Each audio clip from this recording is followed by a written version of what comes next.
आज अपन टॉपिक लेते हैं कारक का कि कारक किससे कहते हैं, कारक कितने प्रकार के होते हैं और कारक में जो कितनी प्रकार की विभक्ति होती है। और जो सबसे पहले आपके कारक में बता रहे एग्जाम के अंदर 3 नंबर का जो कारक आता है। और कारक में इसमें क्या दिया होता है, वाक्य लिखा होता है, उसके नीचे रेखांकित किया होते हैं, रेखांकित शब्द में कौन सी विभक्ति है उसका कारण बताइए, उसके बारे में जो पूछा जाता है। सबसे पहले अपन लेते हैं कारक की परिभाषा। कारक किसे कहते हैं कि कारक जिसका क्रिया के साथ में सीधा संबंध होता है उसी है को हम कारक है जो कहते हैं। क्रिया के साथ में जो सीधा है जो क्या होना चाहिए, संबंध होना चाहिए। अब क्रिया किसे कहते हैं, किसी कार्य को करना, किसी कार्य को करना अर्थात क्रिया हो गई, और क्रिया के साथ जिसका सीधा संबंध होता है उसी को कारक कहते हैं। कुछ ऐसे भी कार्य होता है जिसका क्रिया के साथ सीधा संबंध नहीं होता है, आगे मैं बताऊंगा कौन से। तो आगे ले रहा हूं मैं कारकों की संख्या। संस्कृत में कारकों की संख्या है जो 6 प्रकार की होती है। कारकों की संख्या कितनी प्रकार की होती है, 6 प्रकार की, जो बताइए कर्ता, कर्म, करण, संप्रदान, अपादान और अधिकरण। बीच में जो नंबर 6 पे संबंध कारक आता है उस संबंध कारक को कारक नहीं माना गया है। क्यों? क्योंकि इस संबंध कारक का है जो क्रिया के साथ में सीधा संबंध नहीं होता है। इसलिए मैंने यहाँ पे लिखा है कि संस्कृत में कारकों की संख्या 6 होती है, संबंध को कारक नहीं माना गया है। क्यों? क्योंकि इसका क्रिया के साथ सीधा संबंध नहीं होता है। परिभाषा ये कह रही थी कि क्रिया के साथ में जिसका सीधा संबंध हो उसे हमें जो कारक कहते हैं, लेकिन संबंध का है जो कारक का क्रिया के साथ संबंध नहीं होता है, इसलिए इसको कारक नहीं माना गया है। इस प्रकार संस्कृत में कारकों की संख्या 6 बताई गई है। ये भी ध्यान रखना कि ये तो मैंने ये नोट के रूप में लिखा है कि संबंध कारक तो नहीं है, संबंध को कारक तो नहीं माना गया है, परंतु उसके अंदर षष्ठी विभक्ति का प्रयोग जरूर होता है। संस्कृत में 60 प्रकार की विभक्ति होती है, प्रथमा, द्वितीया, तृतीया, चतुर्थी, पंचमी, षष्ठी, सप्तमी। 60 प्रकार की विभक्ति होती है। तो जो साथ में जो षष्ठी विभक्ति आती है वो षष्ठी विभक्ति का प्रयोग जरूर होता है उस संबंध में, लेकिन उस संबंध को जो कारक नहीं माना गया है। अब है जो इसमें कारक 6 प्रकार के कारक कौन कौन से होते हैं, 7 प्रकार की कौन सी विभक्तियां होती है वो आगे मैं बता रहा हूँ आपको। मैंने आपको बताया था जो संबंध कारक को कारक नहीं माना गया है तो कारक की संख्या कितनी होती है, 6, और 7 प्रकार की विभक्ति होती है। अब है जो कारक कौन से 6 होते हैं, विभक्ति कौन सी होती है और उनका चिन्ह कौन सा होता है, ये मैं बता रहा हूँ। नंबर 1 पे आता है आपके कर्ता कारक। कौन सा आता है, कर्ता कारक। इसके अंदर है जो प्रथमा विभक्ति का प्रयोग किया जाता है। कौन सी विभक्ति, प्रथमा, और उसका जो चिन्ह होता है ने, कर्ता ने। दूसरा है जो नंबर पे आता है कर्म कारक। कर्म कारक में है जो द्वितीय विभक्ति का प्रयोग होता है। कौन सी विभक्ति हो गई, द्वितीय विभक्ति का प्रयोग, और इसका है जो चिन्ह हो गया कर्ता ने कर्म को। नंबर 3 का आता है करण कारक। कौन सा कारक, करण, और इसके अंदर है जो तृतीय विभक्ति का प्रयोग होता है। कौन सी विभक्ति का प्रयोग हो गया, तृतीय विभक्ति का प्रयोग हो गया, तो इसका चिन्ह होता है से या के द्वारा, से या के द्वारा। नंबर 4 पे आता है संप्रदान कारक। कौन सा, संप्रदान कारक, और संप्रदान कारक में चतुर्थी विभक्ति का प्रयोग। संप्रदान कारक में जो कौन सी विभक्ति का प्रयोग होता है, चतुर्थी विभक्ति का प्रयोग, और उसका प्रयोग होता है के लिए और को, के लिए और को अर्थ में जो इसका जो प्रयोग होना। उसके बाद में नंबर 5 वह आता है अपादान कारक। इसके अंदर पंचमी विभक्ति का प्रयोग। कौन सा होता है, पंचमी विभक्ति का प्रयोग होता है, और पंचमी विभक्ति अपादान कारक का प्रयोग होता है अलग होने के अर्थ में। अलग होना अर्थात पृथक, पृथक को कहते हैं अलग होना, अलग होने के अर्थ में, अलग होने के अर्थ में जो पंचमी विभक्ति अपादान कारक का प्रयोग होता है। उसके बाद में नंबर 6 पे आता है संबंध।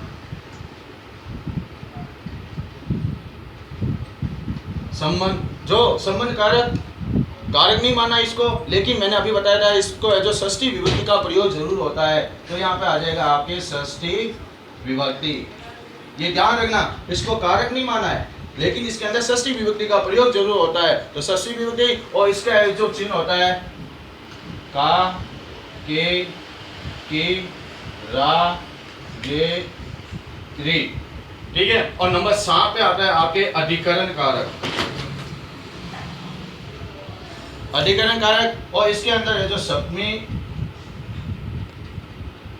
विभक्ति का प्रयोग किया जाता है। सप्तमी विभक्ति का प्रयोग किया जाता है और अधिकरण कारक में इसका है जो होता है में या पर, में और पर इसका है जो चिन्ह होता है। तो मैंने आपको ये जो बताया कि कारक की संख्या है जो कितनी बताई गई है, 6 बताई गई है, क्योंकि मैंने यहाँ पे आपके 60 है लेकिन संबंध को मैंने क्रॉस किया है तो इसमें जो 6 संख्या हो गई।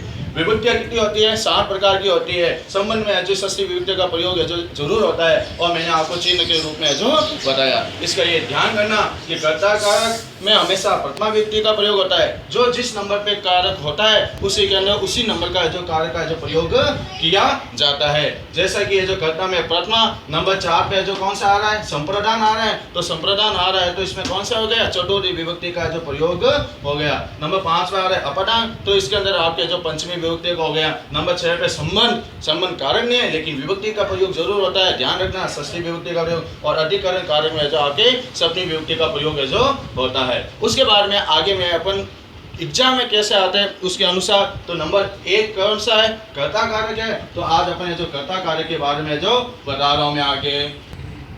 अब इसके अंदर आपके में नंबर 1 पे जो कौन सा आ रहा है, कर्ता कारक।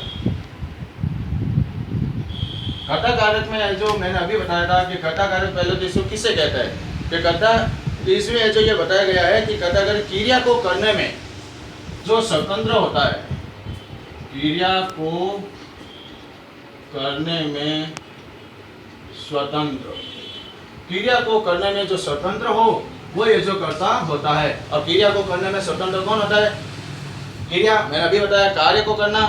जैसे राम पुस्तक पढ़ता है, पढ़ने का काम कौन कर रहा है, राम, है ना। जैसे छात्र विद्यालय में गच्छति, छात्र विद्यालय जाता है तो विद्यालय जाने का काम कौन कर रहा है, छात्र। तो यह छात्र शब्द है, ये राम शब्द है, इसके अंदर कर्ता कारक का प्रयोग हो गया। और मैंने अभी बताया इसके अंदर कौन सी विभक्ति का प्रयोग होता है, प्रथमा विभक्ति। कौन सी विभक्ति का प्रयोग हो गया, प्रथमा विभक्ति का जो प्रयोग होना, प्रथमा विभक्ति का प्रयोग। ये ध्यान देना, क्रिया को करने में जो स्वतंत्र हो वो कर्ता कहलाता है और इसके अंदर प्रथमा विभक्ति का प्रयोग होता है। अब जैसे उदाहरण लिख रहा हूं, राम पठति, तो राम पढ़ता है, तो पढ़ने में जो कार्य कौन कर रहा है, राम। तो इस राम शब्द में कौन सी विभक्ति आ गई, प्रथमा विभक्ति और कारक कर्ता। दूसरा जैसे सीता पत्रम लिखती, सीता पत्र लिखती है, तो लिखने का क्रिया, लिखने के काम कौन करे, सीता। तो इस सीता में जो प्रथमा विभक्ति का प्रयोग हो गया। एक उदाहरण और लिख रहा हूं, जैसे छात्र विद्यालयम गच्छति, छात्र विद्यालय जाता है, तो विद्यालय जाने का काम कौन कर रहा है, छात्र। तो यहाँ पे छात्र में जो प्रथमा विभक्ति आता है कर्ता कारक हो गया। तो इसमें मैं 3 उदाहरण बताया आपको कि क्रिया को करने में जो स्वतंत्र हो उसके अंदर प्रथमा विभक्ति का प्रयोग होता है और वो है जो कारक होता है। एग्जाम में आपके इस तरह से वाक्य लिखे हुए आता है। अब रेखांकित शब्द मैंने ये देखो, राम सीता छात्र, इसके नीचे रेखांकित किया है, तो रेखांकित शब्द में कौन सी विभक्ति होती है, कौन सा कारण है, उस कारण को अपन को लिखना है। जैसे मैंने इसको बता रहा हूँ कि राम शब्द प्रथमा विभक्ति। अब कारण क्या लिखोगे, कारण के अंदर अपन जो लिख सकते हैं कि क्रिया को करने में स्वतंत्र। तो इसके अनुसार कि कर्ता कारक में कल जो अपन और आगे इसके आगे जो अध्ययन करेंगे इसके बारे में जो कर्तम और कौन से नियम आते हैं, फिर कर्म करण, इसके अनुसार अपन है जो कल आगे और है जो पढ़ेंगे। आज बस इतना ही, इसी को आप जो आगे कॉपी के अंदर है जो नोट करना है। धन्यवाद।